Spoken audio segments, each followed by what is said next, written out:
This is a Main Hustle Media podcast.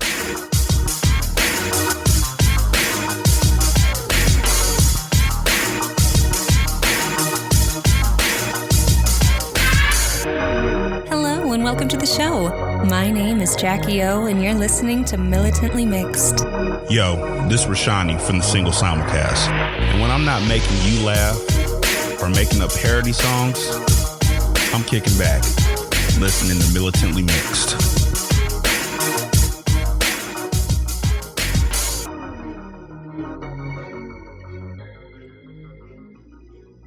Hey y'all, welcome to Militantly Mixed, the podcast about race and identity from the mixed race perspective. I am your host, Charmaine, aka MixedGirlMane, the busiest mixed race, bisexual, polyamorous, atheist, comic book nerd, cat mom podcaster in this podcaster game. I have to apologize. I'm really low energy today. I have been kind of recovering from a migraine over the weekend, and it usually takes me about 2-3 days to pull all the way out of it. I have little bursts of energy here and there, but I've just spent, I don't know. I'm just still kind of tired. It kind of comes and goes. I still have a dull headache. I'm a little nauseous, whatever. Sensitive to light right now. So my energy is a little low. I apologize. Don't let the low energy fool you. I actually have a couple of things that are really exciting to discuss with y'all today before we get into the episode. The first big announcement is just one that is surreal for me, but it will happen every so often that I have a moment like this. If you've been following us on social media, you will have seen that over, I forget what day it was, like Friday or Saturday, Militantly Mixed hit over 20,000 downloads of all time. And that just is so bizarre to think that this show has been heard 20,000 times across the globe. Whether it's a complete download or just partial listen or whatever, the idea that this show, this subject of mixedness, has been heard that many times across the planet is crazy. It's just crazy. I don't know what to say. It's exciting and weird and stuff because I know I'm on every episode, but it's crazy to think that it's possible that I would have been heard 20,000 times. I mean, besides, like, obviously in your regular everyday life, you will eventually be heard more than that. But like in terms of reach on this topic, it sounds crazy to me that that's happened. But I'm very excited and I'm happy, and I look forward to continuing to grow the show. So eventually one day we hit 20,000 a month, But for right now, I guess hitting the 20,000 mark started to make me think about what was happening 2 years ago now when I was preparing for the show. So technically the show didn't air for the first time until July 5th of 2018. But around this time in 2018, I was finalizing the logo. I was reaching out to people across Facebook groups, mixed race Facebook groups, to find people to pre-screen for the show. I was having Skype calls with people to explain to them what I was thinking I wanted to do with the show, and kind of having conversations to see what was happening. And then over the course of sort of April through May, I was discovering what this show was going to be like. I initially started out thinking it was going to be a more topical thing. So like every episode, we'd talk about a topic of mixedness. And in the course of those early conversations I was having with people who were all strangers to me, they were just people I was meeting through these Facebook groups, I ended up discovering that what I wanted to do with the show, what I felt we needed the most, was this opportunity to just talk one-on-one about mixedness in general, our personal mixedness. And that's how the show came to be what it is. And there wasn't anything like it at the time. There were a couple other mixed race podcasts, mostly dead podcasts at the time, but they weren't talking about individual experiences. Really, they were more talking about mixedness in very broad terms. And it was usually by people that were not us that were telling the stories, journalists and things that weren't necessarily multiracial that were sharing our stories. And so it means a lot to think that at the time I started this, there wasn't much happening in this sphere. And now there is. More shows have popped up since then. People are getting inspired to talk about mixedness since then. And it probably just has to do with like that late night search that all of us seem to have, where we're just like feeling really lonely and isolated. And one day we get on Google and we're just like mixed race podcasts. And for me, seeing that there weren't any or weren't many was motivating towards pressing record. And for other people that have mixed race shows that I've talked to, there was something similar to like that as well. This need to talk about this thing and hoping it was out there existing already just so that they could be listeners, but finding there wasn't anything, deciding to actually be a person to press record. And that's where I was at. And that's where a lot of the other folks that I've talked to who do have shows now have felt. So it's just, I don't know. It's just awesome. I really appreciate that we've had this continued support and this growth. Like the growth over the last 6 months in particular has been pretty substantial. And hopefully it continues to be really exponential as more people connect and find something in the show that speaks to them. In addition to that, with our social distancing virtual hangouts that we've been doing since the quarantine started, that's growing every week. We started out with like a handful of us. Now I think we're about 6 weeks in and there's about 12 of us. There was a few new people today. And it's just like, I can't describe it. It's such a small little window of awesome that is happening on these social distancing virtual hangouts. You know, it's exciting to see the same people pop up as they start to come into the group every Sunday morning. And then there's also like the anticipation of seeing a new name pop up and waiting for their screen to light up and get to see their faces. And then there's just being able to see the grid of all of the participants and all these different mixed race faces. I don't have a word for that. It just like, it just feels awesome to see. Because I think for many of us, all of us, I'm sure, actually, that's the biggest group of mixed people we've ever sat and talked to at one time. I mean, I get to talk to mixed race people all the time because I do the show, but I'm not walking around in my everyday life just seeing mixed people all the time. You know, there's a few people that I work with that are mixed, but that's not the bulk of our conversation. You know, I live in a big city, so I do see more mixed people than maybe somebody from a more rural or smaller town would see. But, you know, you're not sitting down having these conversations on a regular basis. But here on Sundays, we all log in and we get to see this grid of faces staring back at us that are all mixed. And it's just dope. I don't know. It's just dope. I don't know what to say. It just is. So if you haven't participated yet, I do encourage you to join in. And relationships are being developed because we're starting to see the same people and we're getting to know each other. And it's just awesome. I don't know what to say. I can't tell you. The only way to really understand what it is we're experiencing is to join. So if you want to participate next week, it is every Sunday, 10 a.m. Pacific, 1 p.m. Eastern, 5 p.m. GMT, 8 p.m. EAT.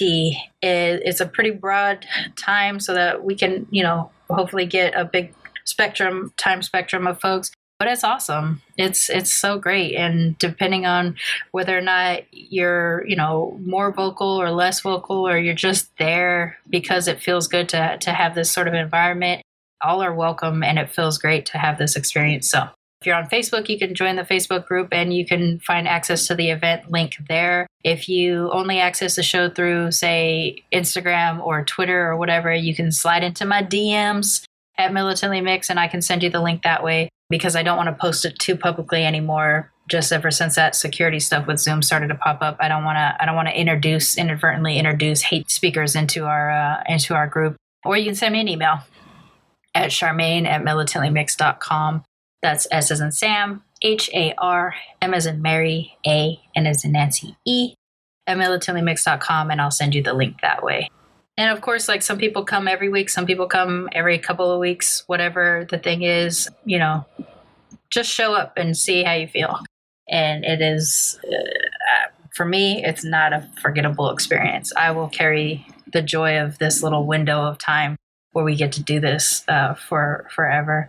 And then my last announcement today before we get into the show is, as some of you may remember, back in January, I destroyed my computer, sadly, and I was trying to figure out how I was going to be able to replace it. And some of y'all just started dropping money into the PayPal. And then I also was very much encouraged to mention on the show that I was going to have that trouble. And so I want to say it's over a little over $600 worth. I have the exact figure, but it's a little over $600 worth of donations came through to help me replace my computer. And, I've had to sit on it as I've saved up the rest to be able to replace my system. So I'm happy to report that with y'all's support, I was able to finally make that purchase. My new system is going to come next week, and I'll finally be able to hook things up so I can use my microphones again. Ever since the computer was destroyed, I've been on this 2010 iMac that is very slow. It takes a really long time to edit one episode. Actually, last week's episode took me a day and a half of me sitting at the computer the entire time. They're trying to cut it just because of how slow this system is. I can't even connect my mics to it. My microphones won't work, so I've been recording with my Beats headphones. So that's why the quality isn't as sharp as it normally is. So I'm really excited about being able to get back to using microphones and a system that has enough speed to handle. Also being able to use my regular setup, all of my softwares that I use to improve the quality and stuff like that. I can really only use one of them on this system. So, but without y'all donating that money, I would not have been able to make this happen. So thank you. I have to say, I talk to a lot of other podcasters. I have a lot of friends that are podcasters now, and they have all told me that they don't have nearly the kind of engagement and support with their listeners, even if they have much bigger audiences than I do, than I get to experience. I know that I am very lucky in the engagement with my direct audience, whether that's in sending emails about particular episodes, tweeting at me, sending me DMs. That's one level of engagement that a lot of my friends don't experience.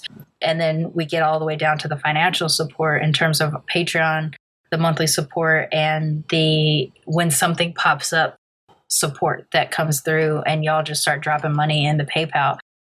Seriously, I don't know anybody else that experiences it quite the way that I do. So I want to thank everybody who has ever dropped some coins in the PayPal or participated in the Patreon sponsorship. Like y'all,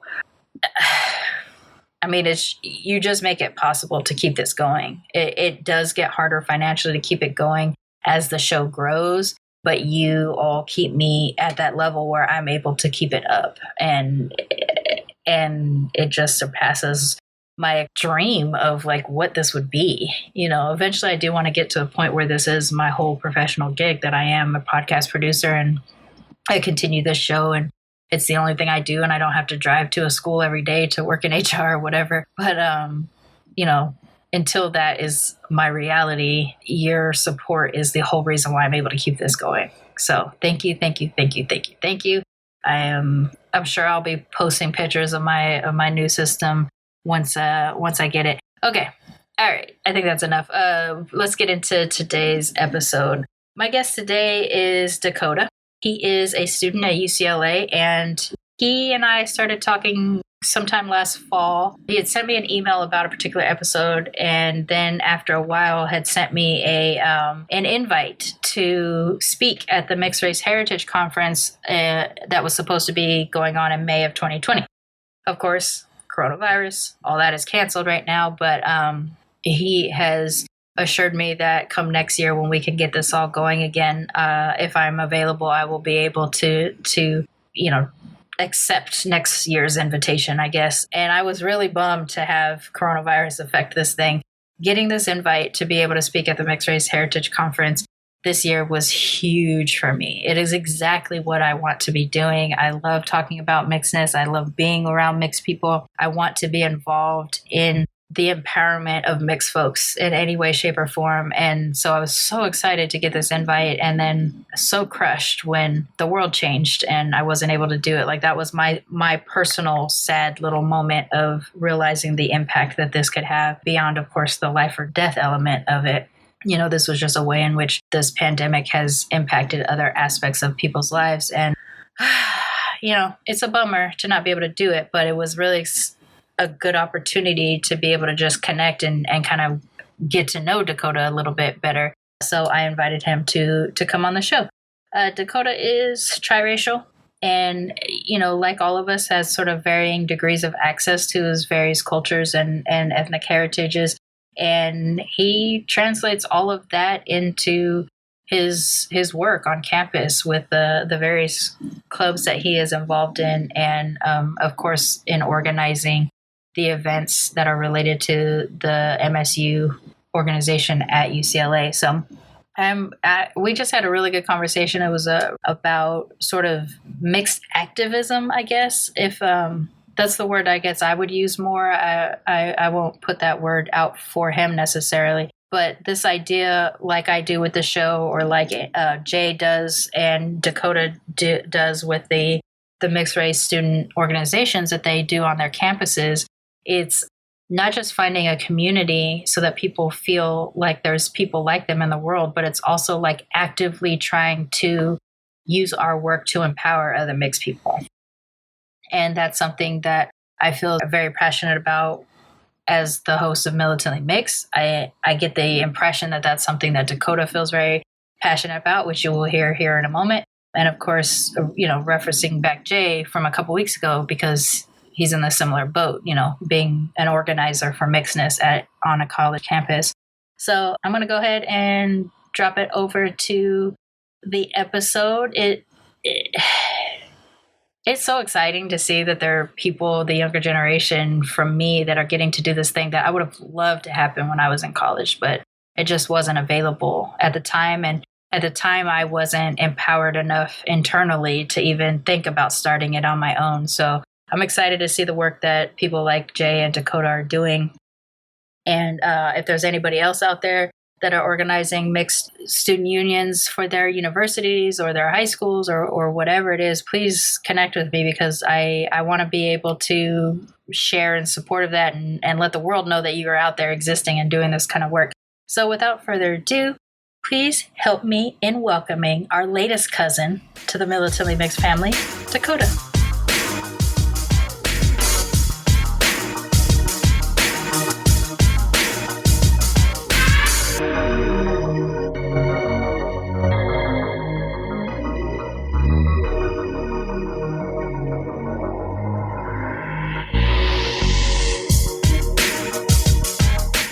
So my guest today is a person I have never spoken to outside of email, but we have been, I guess, communicating now for probably about 6 months or so. I think, was it fall was probably when we first started talking? That sounds about right, yeah. Around there. My guest today is Dakota. Dakota, why don't you introduce yourself to everybody and let's get into it. Hi, everybody. My name is Dakota Duffy. I'm 24, born and raised Southern California.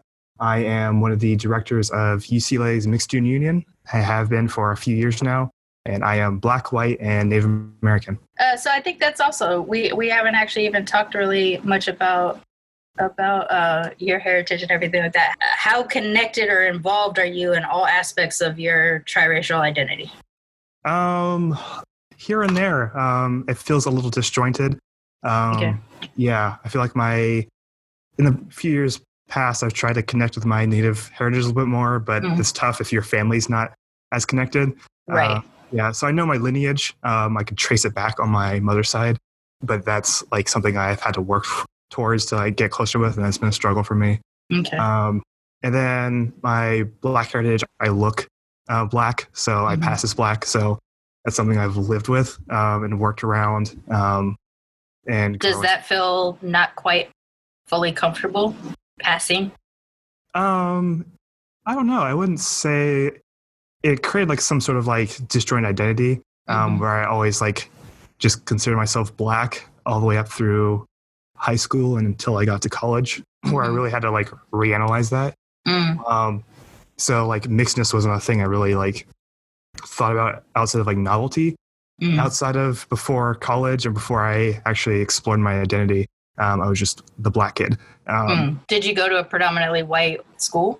I moved halfway through my school career, so it was a very wild, very hard shift. I grew up in my first like school experience was in Moore Park. It was kindergarten through 7th grade. It was like white, Asian, and Latinx were like the like predominant groups. and not very many black people.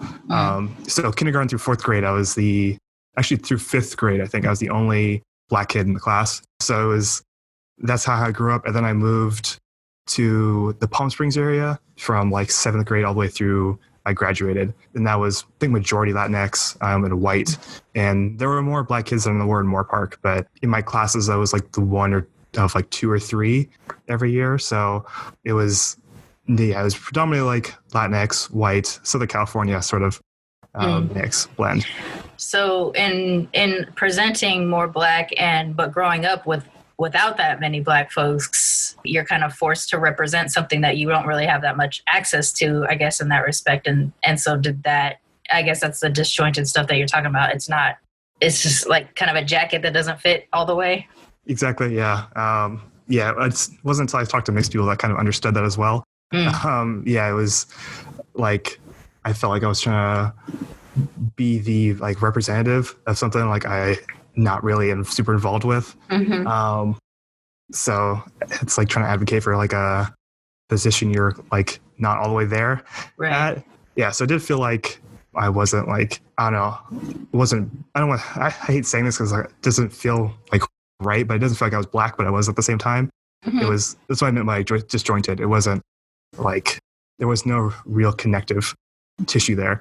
I mean, honestly, that seems to be a big part of our story, is that I don't feel all the way, but yet especially in presentation, I grew up in Long Beach around predominantly a black and Latinx student body, a little bit of white kids here and there, but I look ambiguously Asian Latin.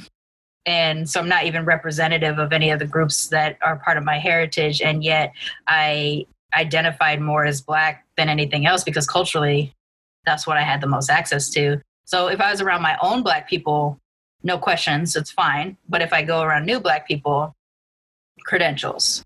So similar to you in that, your presentation and your environment might be different. And yet you're still somehow representing groups that you just are mixed with, whether you have access to them or not.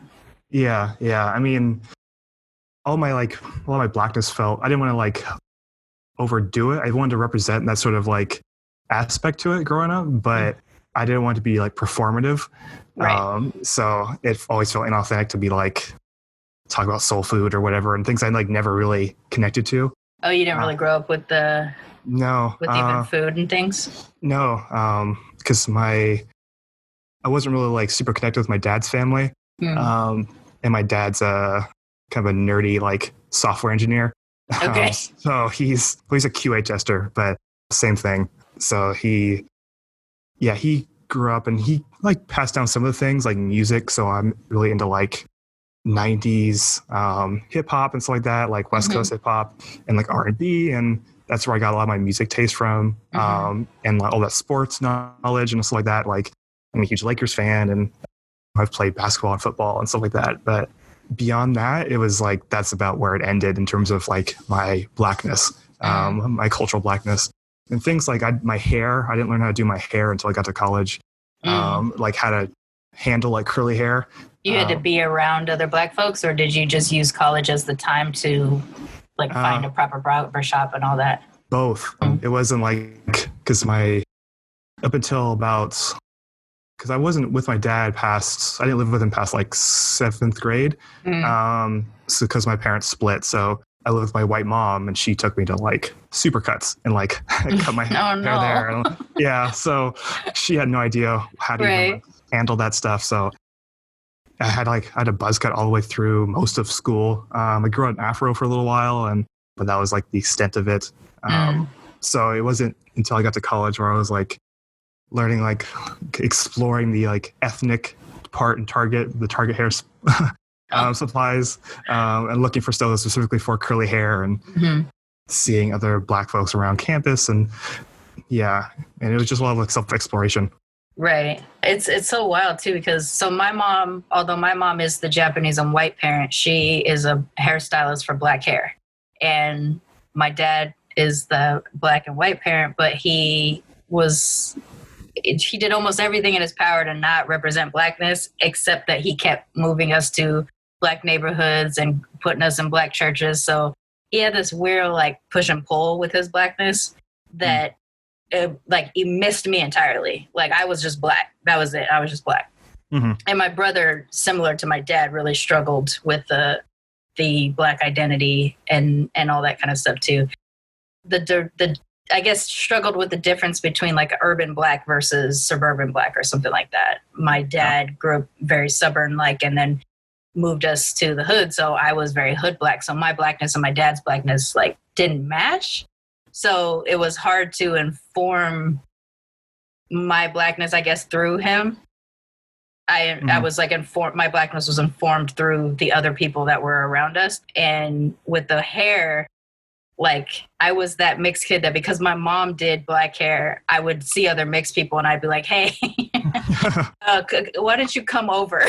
Like, come over so that my mom can help. So she would, angel. Yeah, like she would be there to kind of like help white parents take care of mixed hair and stuff like that a little bit here and there. But mostly her clientele was predominantly Black. But at least because of my mother, I could identify like mixed kids whose parents who was with parents that didn't know what to do. The other part too is like some of us with Black dads, our dads weren't necessarily experts on hair either. You know, they had to go somewhere to get it done. So it wasn't like you could necessarily turn to your dads and be like, can you do something about this?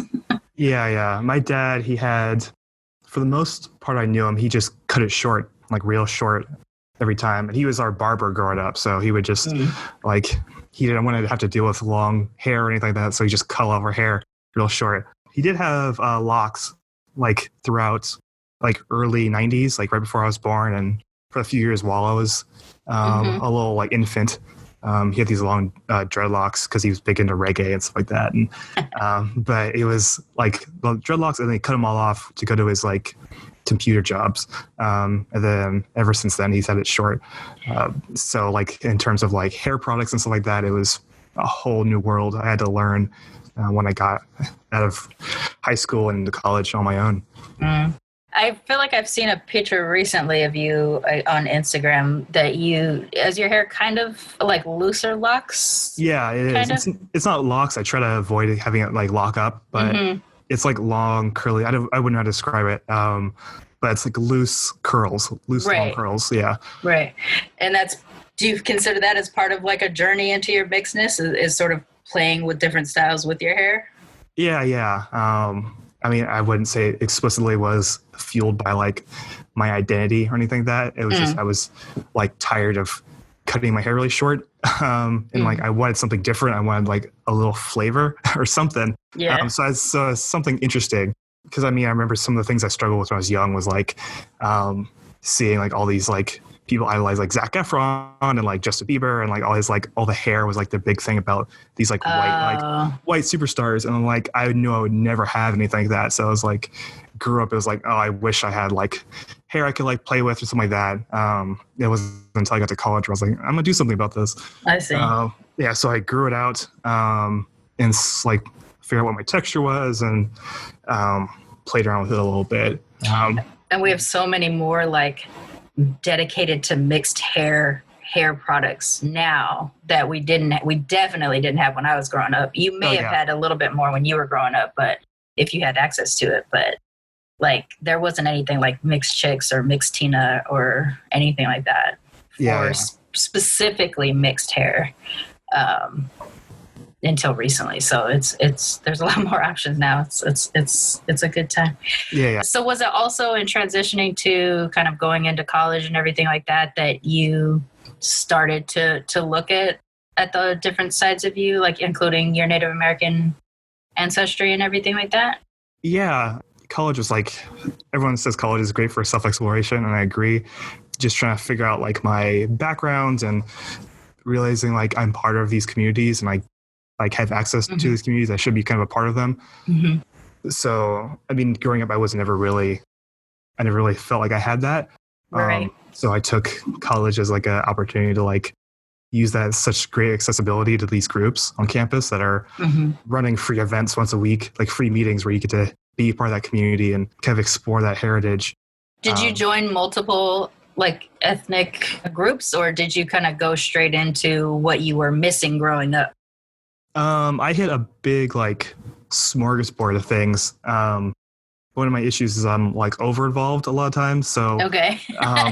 and when I first got to college, I just saw these clubs. I was like, oh, I'm interested in that. Let me hit up that meeting. And then by the end of like the club fair, I had like 12 to 14 like signups or like things to sign up for. I was like, oh, okay. Not all of them cultural, but a lot of them were.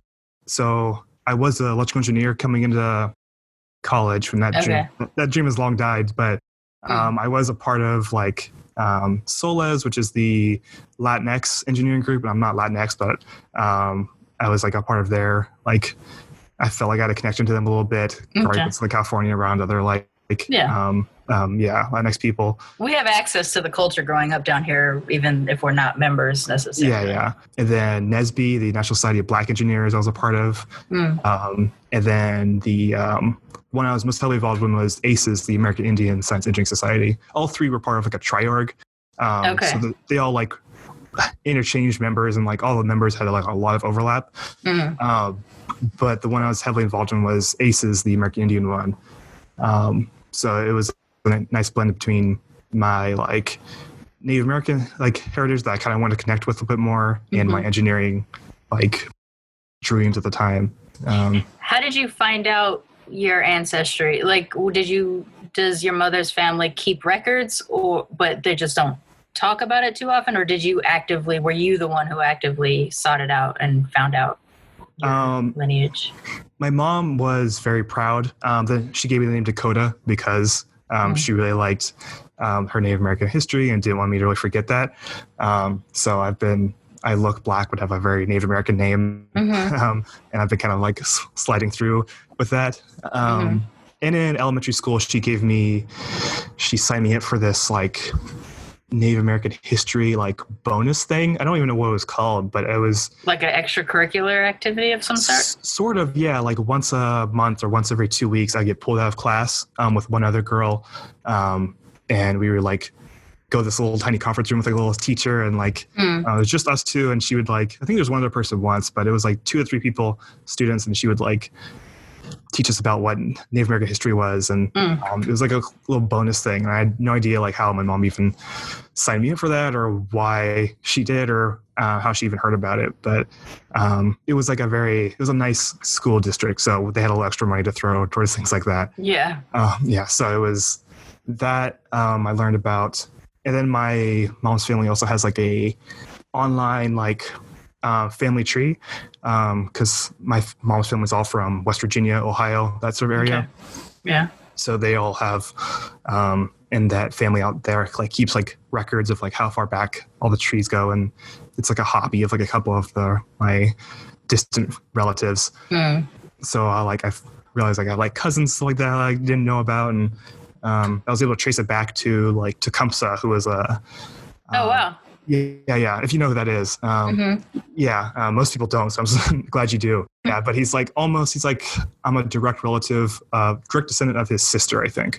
Oh, okay. Yeah, so he's like a great something uncle of mine. And I was able to like trace that back and down to me, and that's how I know like where my lineage is. Okay. So in terms of access here in California, connecting directly, not as much, if you could go back to wherever, I guess, that heritage was reserved, you could have had a little bit more access? Maybe. I'm not entirely sure. I know my like family members aren't like registered tribal members or anything like that. I just know I have that background within me. And it felt weird to like kind of just ignore it entirely or pass it over. Yeah, I know my dad told me he was Native American, and I found out a few months ago that he did 23andMe and found out he didn't have any at all. And that his like parents lied to him about that. Well, don't stop there, because there is a thing about that. So with Ancestry or 23andMe, any of these organizations, they don't actually have a lot of markers, DNA markers for Native populations. They have some, but not all. So you could actually come up as coming up without it, but still have it. It's just that they don't have those DNA markers. It's the same like if you do 23andMe or Ancestry.com. for your African heritage, it's going to give you a very generic, like Nigeria, Ghana, like it'll hit you with most of the Western countries, and then maybe South Africa and maybe Kenya, because they have markers for that. But if you actually did African Ancestry, which is an unrelated company that only focuses on African DNA, they have 35,000 different ethnic groups and markers. Okay. So you can actually like really get down to the meat of where your ancestry is there. So it's still possible. And I learned this because of a guest on Militantly Mixed, Allison Hart.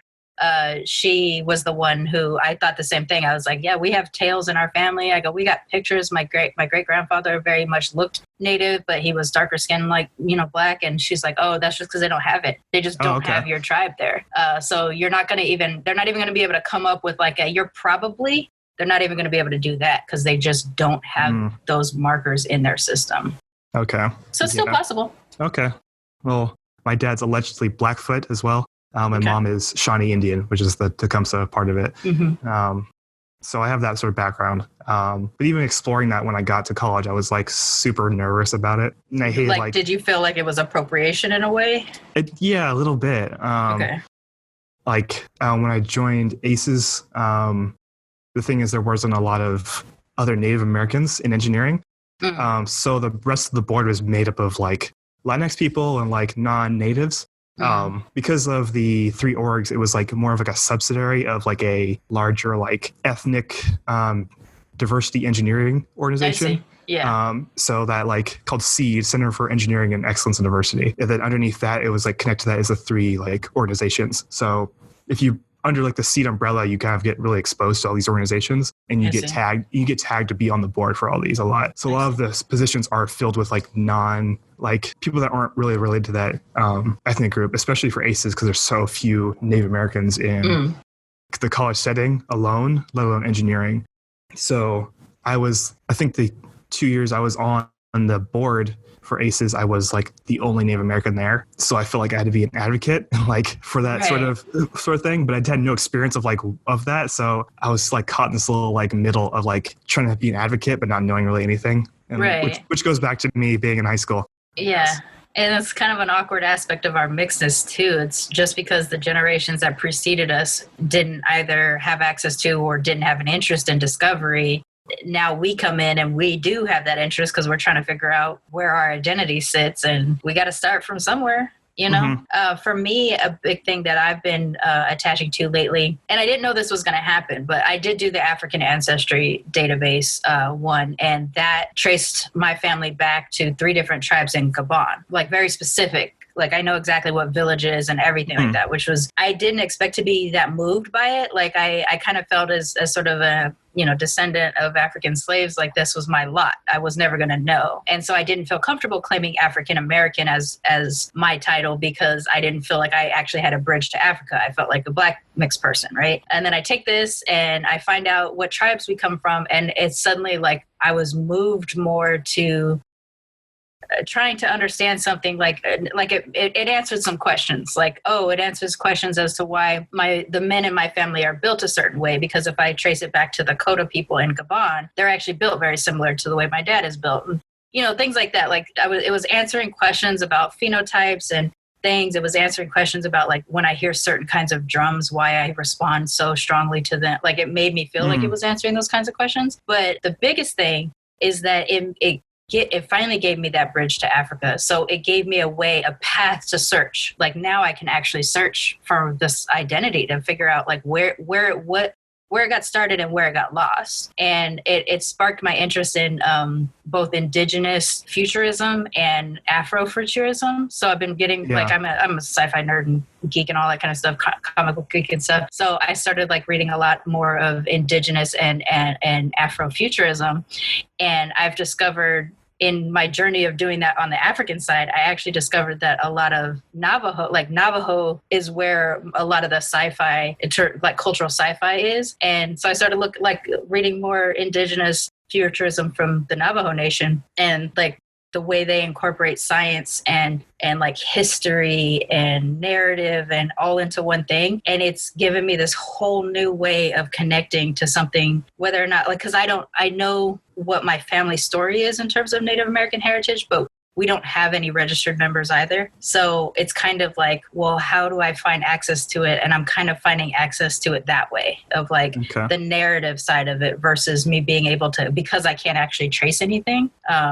And it's like, I don't know, it's just kind of this thing that has opened up a new way of discovering, like, how do we connect to our heritage and our ancestry, is kind of doing that. And because we come from very storytelling based people, right? Yeah. Americans, African, very storytelling based people. So that was my way of saying, okay, I may not be able to ever learn this history all the way, but I can find little ports to access. And if I do that through narrative, it actually feels pretty genuine to me. Yeah, it makes sense. I mean, I don't know if I would ever want to, like, I'm not like moved to go back that far and see where like the tribes are. Maybe I'll do it one day. It kind of weirds me out, that 23andMe stuff. It is awkward. Like, it took a lot for me to decide to do it, honestly. Yeah. Having like, sending my DNA off to somebody else to like look at it feels a little weird. It does. But I don't know, my dad's given me a bunch of stories about my background. I know my last name Duffy is Irish, so I have no idea where that came from. It's a mix, a mixed bag. Yeah, because the question could be, did your family take the name of the plantation or the people that they were owned by? I always hate saying it like that. Or were they descendants of somebody? I have no way to trace that back as far as I know, because my dad's family doesn't keep records like my mom's family does. So I only know faintly, like a couple of generations back, about who was what and what they did. I guess far back as I know is my great grandfather, and he was like he was like a really big football player in high school and college, and that's as far back as my knowledge goes for my dad's family. So in joining all of these organizations, I guess you're just kind of a gully guy. So you show up to college and you're just like, time to absorb everything, and I'm participating in all these clubs. Does that transition you into the MSU, or did you start it? Was it there already? How did all that happen? I mean, MSU was another one of the clubs I signed up for my day one of my freshman year. So it was like, you kind of walk by and it was like this, because it's been around this would be our 10th year. So when I did it, it was about year 4 or 5, 5 or 6, somewhere in that range, when I first signed up. And there was like this easy to see, like, great branding aesthetic to it, of like bright colors and like easy to spot. And I was like, oh, mixed, sure. And at the time that was like a novelty thing. It was like, I didn't realize mixedness was such like an identity thing. So you didn't really identify as mixed beyond knowing that you were multiracial? Exactly, yeah. Okay. It was just like a fun fact sort of thing, not really like an identity. It's like, oh yeah, my mom is white. Like, that's an interesting fun fact about myself, and not like a deep identity like attached to myself. So I'd signed up, and I realized when I got back to my dorm floor, we were all kind of sitting in like the general like common space, and there were like 7, and just by sheer coincidence that like 6 or 7 of my like closest friends on that floor were all mixed as well. Okay. So we all got like thrown in together, and we all got the same email, the same newsletter that got sent out from the MSU. That's kind of lucky to end up with that many mixed people at one time. That's dope. Exactly, yeah. So we were all like, this could be fun, let's go. So as like a fun like group outing, we went to the first Mixed Union meeting, and it was very small and it was a fun experience. And then I got to the meeting, and I was like, oh, this is kind of interesting. And I was like, oh, there's a lot of people that like have the same experiences I do. And then it was like, there could be something here. But I was so busy with like all my other clubs and stuff like that I was like, wasn't going to really invest in that quite yet. But so like freshman year, I would like go to a few meetings. My sophomore year, I didn't really go to a whole lot. I was like tied up in the ACES thing because I was doing outreach. I was outreach director at the time for ACES. So I was busy like setting up tutoring sites and for Native American organizations and like reaching out to schools and all tied up there. Okay. But my junior year, one of my friends who I'd met on the floor, who had also gone to that meeting with me, he decided to stick around and like with MSU, and he was now like director So I was his roommate at the time. And I see him like bring home a bunch of things. I was like, oh yeah, I remember MSU. Let me head to one of the meetings as like a kind of a support thing. And also because I was interested. And then I was like hanging out with that group a little bit more and like hanging out with the board. And like, then I was suddenly helping out with MSU events. And then I'm like suddenly wrapped up in this. They gotcha. Yeah, exactly. They hit my weakness, which is like small group organization, student organizing. That's an interesting weakness to have. Yeah, I'm a sucker for running like meetings for groups of 20. So, yeah, I was like tied up in that, and I was like hanging out with the board and like doing some things for them. And by the end of the year, I had signed up to, because at the time, my junior year, I was like taking a step away from a lot of the ACES stuff because I didn't know if I wanted to be an engineer anymore. So I was like, I'm not going to be an engineering organization if I'm not going to be an engineer. So it was kind of like a free agent at the time. Doing stuff. So by the end of my junior year, I had signed up for like their internship thing. And I was like helping them out with stuff. And my senior year, I think I was director of like emails, communications, and just like writing emails. And like by then I was already like so deep in MSU that I was like super like involved with all that. And I was like, during that time, I learned like that mixedness was like much more than just kind of a novelty. It's like an actual identity, and my own how I had identified changed at that time. And I realized how important space was, and I was like stuck. So for the next few years, because I had taken some time from school, and I was like going slow through the process. So, but the whole time I was still like with MSU, even though I wasn't like a UCLA student technically. So the whole time I was like, this space is really important, and there's not a lot of people like tending to the garden, I guess. Right. Because the like board members were all seniors, so they all graduated and left, and so there's a very few people like kind of keeping the space open. I was like, I can't leave now because then it will like die out. So right. So ever since then, I've been super involved with MSU and trying to get wrapped up with all that. So I've been director of communications, so I've sent out all the emails and do all the like SEO and like manage the social media and respond to all the messages and stuff like that.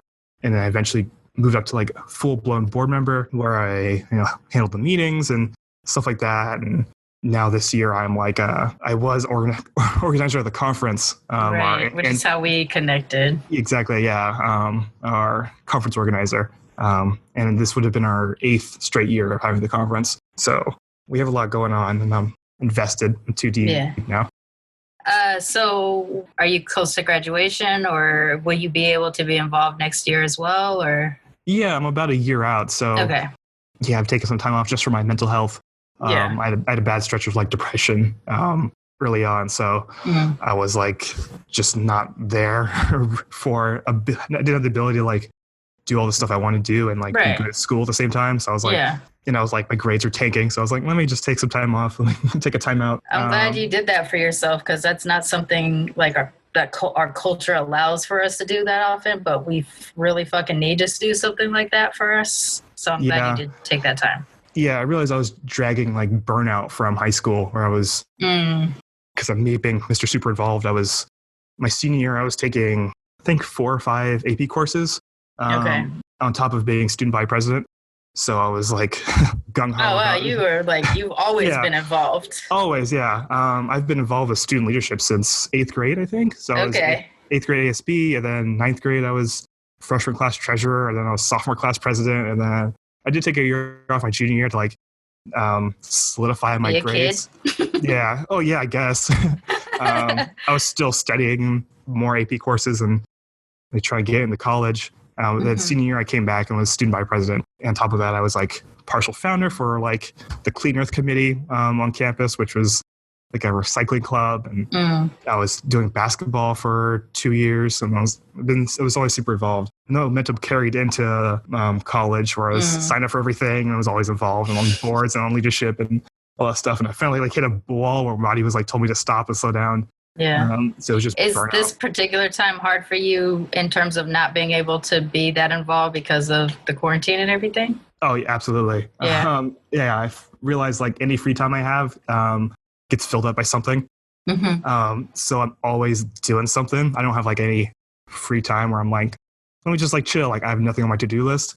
Because my time was involved with planning the conference. So once the conference got canceled, I had suddenly had like a month and a half of free time, like empty space. Right. So I've suddenly filled that up the past few weeks with learning how to do 3D art. Okay. So I'm like learning like 3D modeling and like rendering and all that stuff. I see.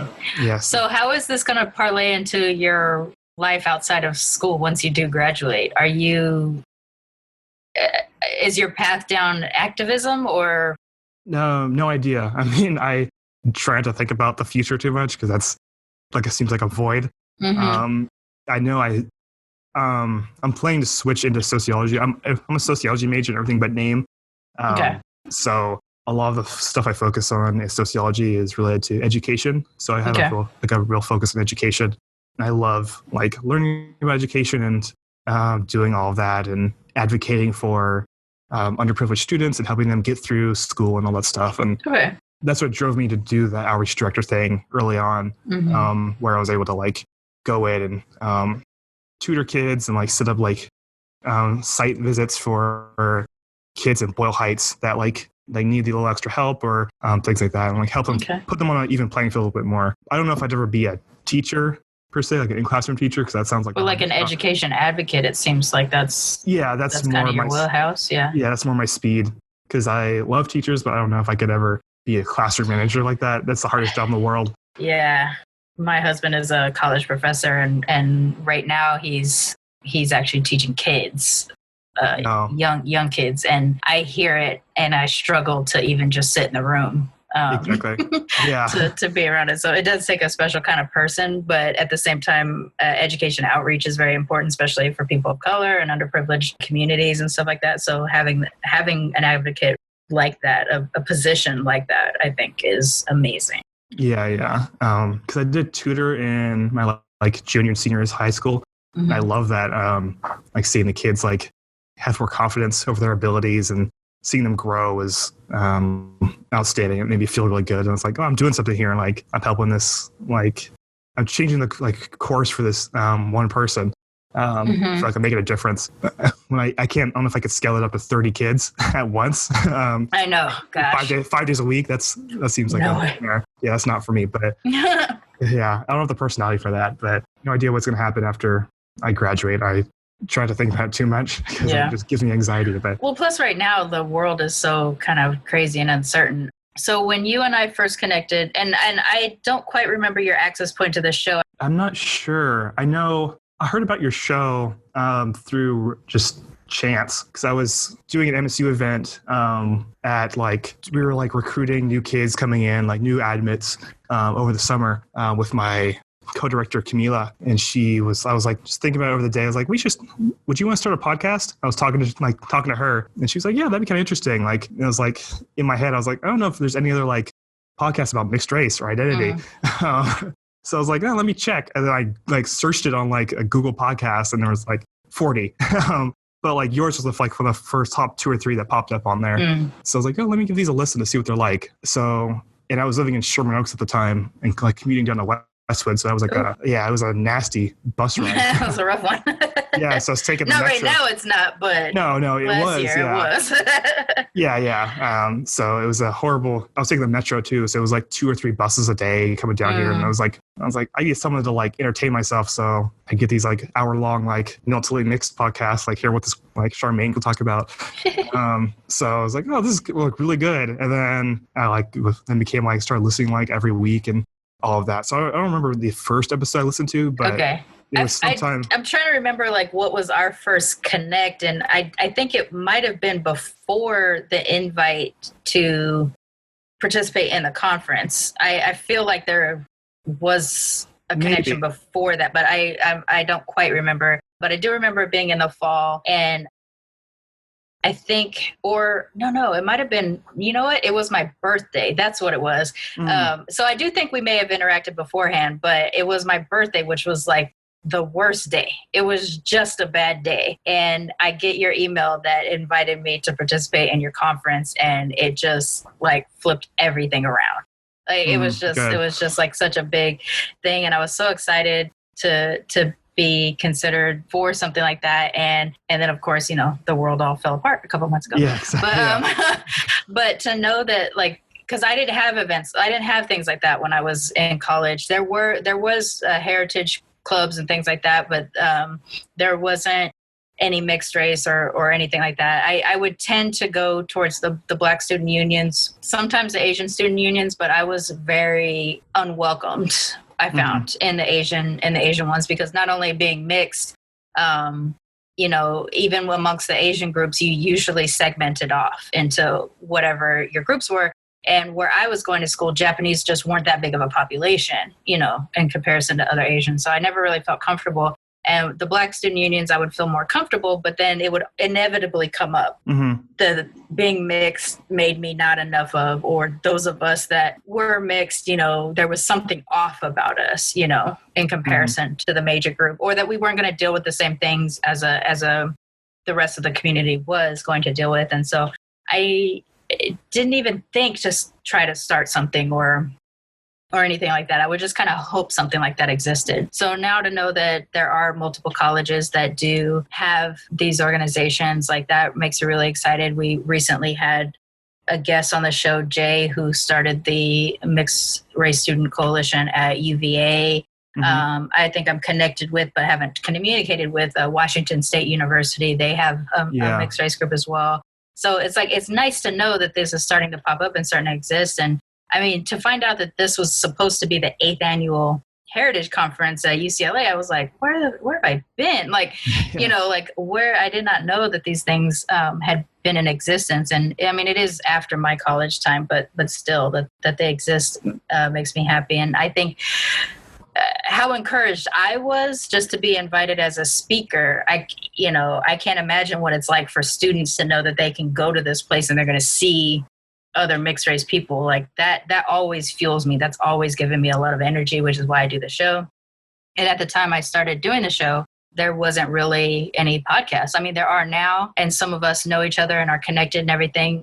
And so like for the ones that I am partnered up with or have, you know, been guests on their show, they've been guests on my show. There's so much fulfillment in that sort of organization, even though it's not like necessarily weekly meetings or anything like that. It's just knowing that there's a place that I can go to if I'm having a mixed day, good or bad, you know. Yeah. I think that is, well, for me, I stole this also from Allison Hart, who I've already mentioned once this episode. Like it's medicine. Like it makes me feel, it's healed a lot of things that I didn't realize I was really struggling with before I started talking to people about being mixed. And now like my biggest excitement is seeing how much diversity there is within our mixedness. You know, I did grow up around a lot of mixed people, but they were predominantly mixed with Black in some way, shape, or form. Now through the show, I have access to people who are mixed with all kinds of things I'm not mixed with. And I get to learn more about what the varying identities are that are out there and how people deal with, you know, issues of passing or lack of access, but still feeling like they want access, you know,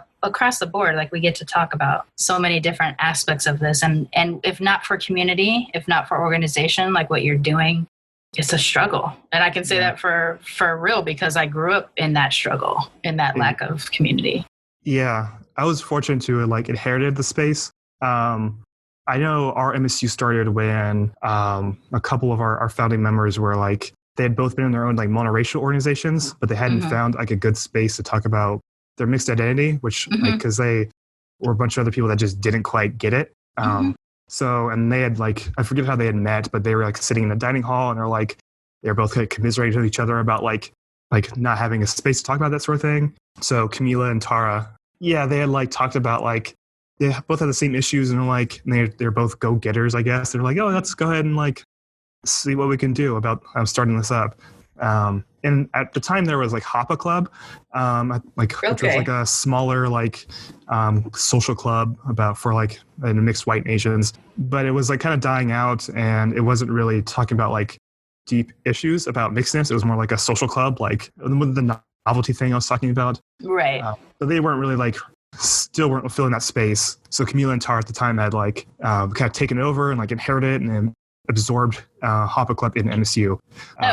Yeah, and that was about 10 years ago this year. So they started up and it's been kind of hanging on ever since. That's awesome. Yeah, so, hopefully the COVID situation doesn't kind of dismantle some of these organizations that do provide community to people when people can return.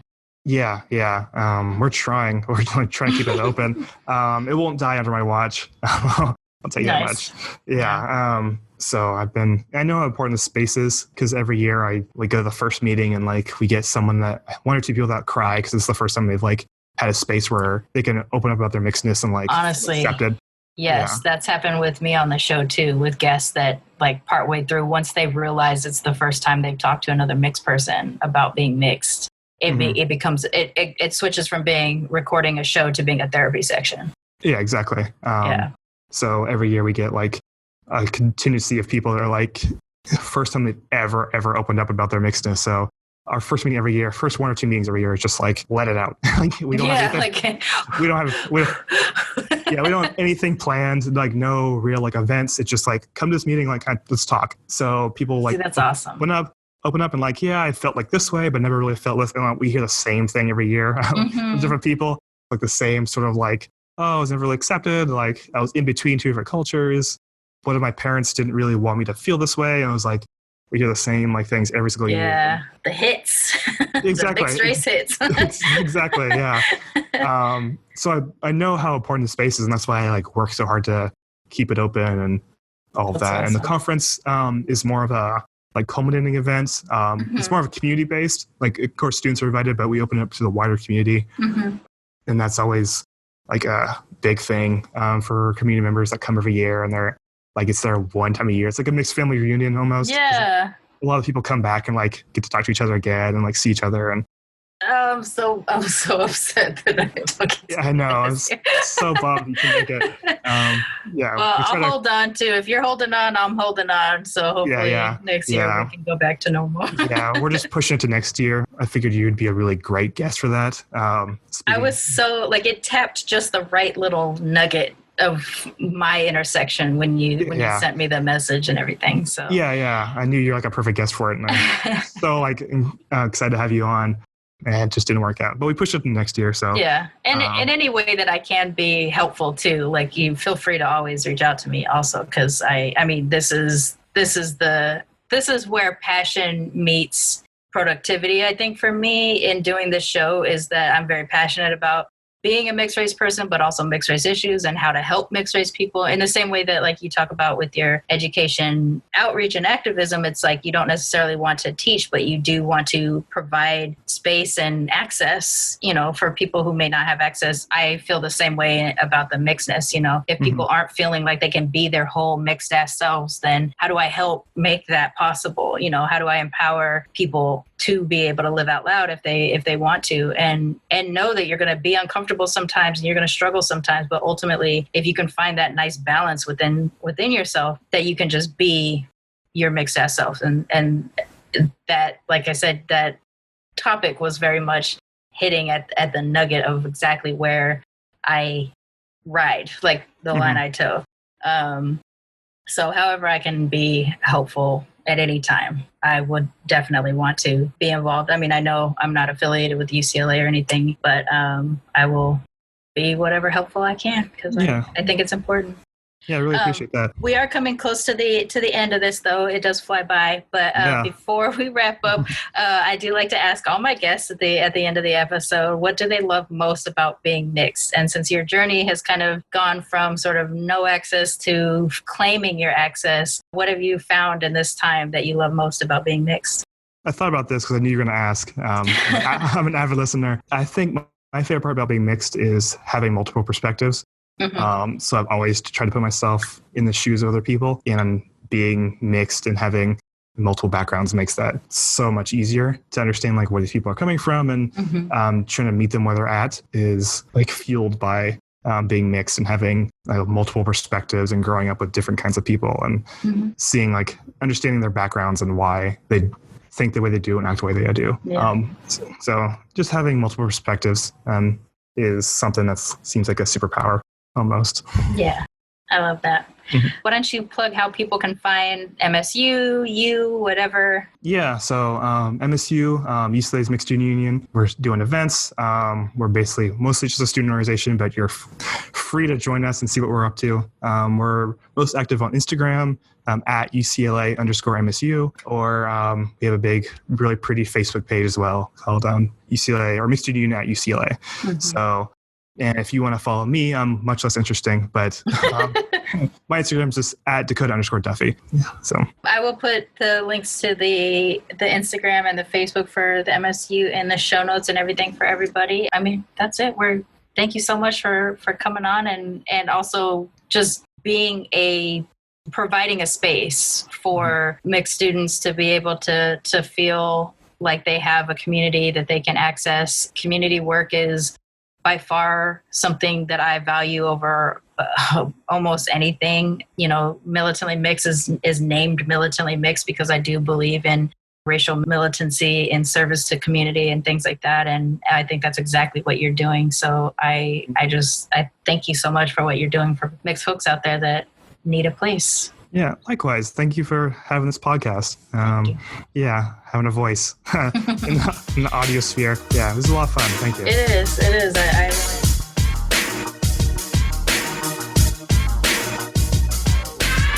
Militantly Mixed is a Main Hustle Media podcast, produced and hosted by me, Charmaine Fury.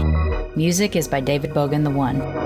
You can follow us on social media on Twitter, Instagram, and Facebook at Militantly Mixed. If you'd like to become a sponsor of Militantly Mixed, please go to patreon.com/militantlymixed for monthly sponsorship or paypal.me/militantlymixed for a one-time only donation. And if you like what you hear on Militantly Mixed, please subscribe, rate, and review on iTunes or wherever you listen to podcasts.